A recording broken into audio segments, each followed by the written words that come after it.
मलिकिल अज़ीज़िल Ghaffar ख़ालिक़ुल लैलि one नहार वस्सलातु वस्सलामु अला सय्यिदिल मुख़्तार व अला आलिहि व अस्हाबिल अत्हार अम्मा बअद फ़अऊज़ु बिल्लाहि मिनश शैतानिर रजीम बिस्मिल्लाहिर रहमानिर रहीम क़ाल अल्लाहु तबारक व तआला फ़िल क़ुरआनिल मजीद वल फ़ुरक़ानिल हमीद आमनत्तक़ुल्लाह सदक़ल्लाहु मौलाना अज़ीम। मदीने की जानिब लो लगाकर दुरूद पाक पढ़ लीजिए। अल्लाहुम्मा सल्ली अला सय्यिदना व मौलाना मुहम्मदिन अब्दिका व रसूलिका नबिय्यिल सल्लल्लाहु व सल्लम अलैका या रसूल अल्लाह या नबी अल्लाह या हबीब अल्लाह सल्लल्लाहु तआला अलैहि वसल्लम। बहुत कुछ तो नहीं कहूँगा, हमारे बड़े भाई हज़रत अल्लामा मुफ्ती हसनैन मंजरी साहब ने बहुत नसीहत आमेज़ आपको बातें बताई। अल्लाह ताला पाक परवरदिगार आलम हजरत के इल्म अमल में बरकतें अता फरमाए और जो हजरत ने नसाहे हम लोगों को किए हैं अल्लाह ताला उन पर मुझे और आप सबको अमल पैरा होने की तौफीक अता फरमाए। आमीन। हम सारे लोग औलिया इकराम के चाहने वाले हैं। औलिया इकराम के किरदार, उनके अफकार हमें ये दर्स देते हैं, हमें ये पैगाम देकर गए हैं। हम इनको पहचाने कैसे, पहचानेंगे कैसे? ये दो बातें हैं, हम इनको पहचाने कैसे और पहचानेंगे कैसे। मेरे दीनी इस्लामी भाइयों, एक जुमले में मैं आपको इसका जवाब दे दूं।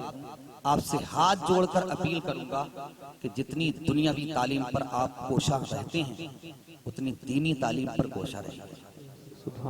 इंशाअल्लाह ताला हर एक की हकीकत आपको पता लग जाएगा कि आखिरकार क्या है, क्योंकि बगैर इल्म इंसान कोरा है, कागज है, बेकार है, उसका दिल अंधेरे में, वो अंधेरी तारीकियों में डूबा हुआ है।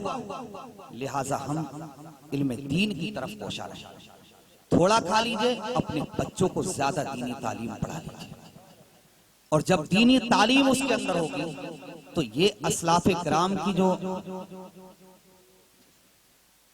असलाफ किराम के जो करामातें हैं ना, ये हमें दर्स देकर गए हैं और हमें वो ऐसा नमूना देकर गए हैं।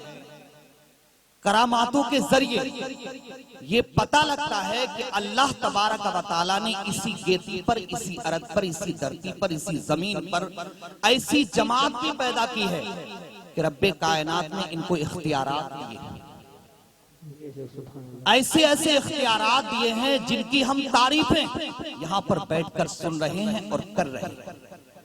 आया कि अगर किसी भी बुजुर्ग की तारीफ को लिया जाए, हमारा ईमानो ईकान ये है, हमारा मजहबो मशरब ये है, हमारा मसलक ये है कि जहां पर भी अगर सुन्नी सहीउल अकीदा मोमिन मुसलमान, चाहे शेरी हो, रज़वी हो, मदारी हो, कोई भी हो, मगर ईमान वाला हो, जो भी सुन लेता है, ख्यालात अपने अपने हैं, अल्लाह जिनको हिदायत देता है, जहां पर भी सुन लेता है कि ये अल्लाह वाले का मजार है या आलिम दीन का मजार है, तो वहां पर जरूर उससे फैज हासिल करने के लिए जाया करता है और अपनी पेशानी को कम इसी तरीके से कोशा रहे कि हम इनके नक्शे कदम पर चलकर दिखा दें और दुनिया को बता दें कि हम इनको मानते भी हैं और इनको मानने के साथ इनके नक्शे कदम पर चलते भी हैं। अब जब इनके नक्शे कदम पर आप चलेंगे, कदम उठाएंगे तो आपका नाम होगा।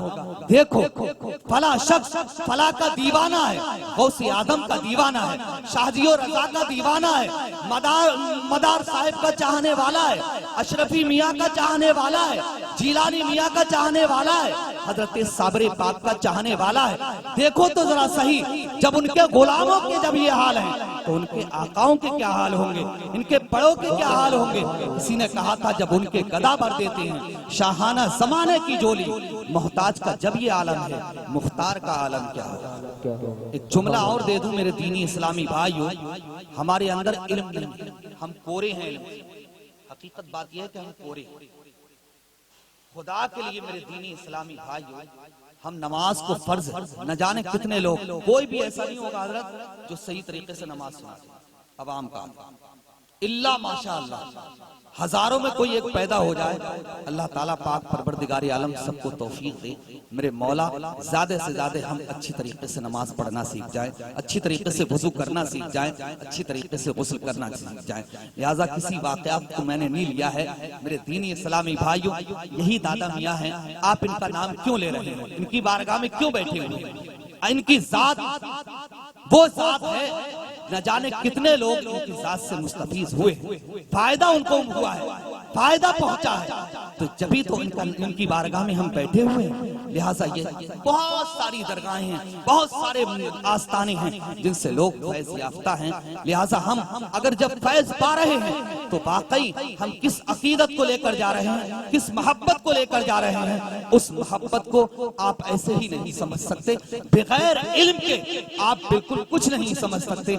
अल्लाह तबारक व तआला जल्ला मुस्तफल करीम पाक परवरदिगार आलम अपने बच्चों को जिस तरीके से हम इंग्लिश मीडियम में भेजने की तैयारियां करते हैं, नमाजों को तर्क कर देते हैं, नाश्ते को तर्क कर देते हैं, खाना छोड़ देते हैं, न जाने क्या कर देते हैं, सिर्फ क्या वजह है कि बस ना छूट जाए, हमारे बच्चे का आज क्लास ना छूट जाए।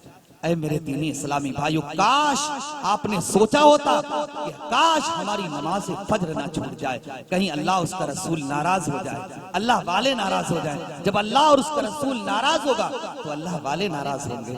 जिस पर अल्लाह और उसके रसूल की लानत होती है, उस पर पूरी कायनात की लानत होती है। अल्लाह पाक परवरदिगार आलम हम सबों को मसाइल शरइया और उसूल फरइया पर अमल करने की तौफीक अता फरमाए। वही आयत करीमा है, आमनुत्तकुल्लाह, ऐ ईमान वालो अल्लाह से डरो, डर के साथ जिंदगी गुजारो।